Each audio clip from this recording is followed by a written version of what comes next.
দর্শক, আমাদের এই এক ছোট ভাই, এবার আমি ছোট ভাইকে বানান ধরাবো। এই বেশি দেখ বানানগুলো বল। কি হাঁস বানান কত? হাঁস।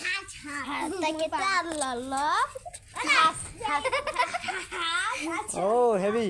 তুই আবার গরু বানান কত? গরু তাকেতে আল্লাহ গরু ও হেভি। আপেল বানান করতো? আপেল। তাকেতে আপেল হেভি তো।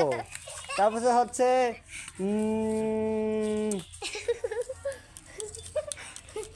বই বানান করতো? বই। কি আল্লাহ বই। আচ্ছা, কলম বানান করতো? কলম। কলম বাইকের বা আল্লাহ বই। ওয়াও হেভি তো। ব্যাগ বানান করতো? ব্যাগ। বাইকের বা আল্লাহ ব্যাগ তাকে আল্লাহ ব্যাগ। ওয়াও। আচ্ছা, তুই মোবাইল বানান করতো? মোবাইল। এ ভাই, মোবাইল বানান কর না। তাকে আল্লাহ 3000 মোবাইল।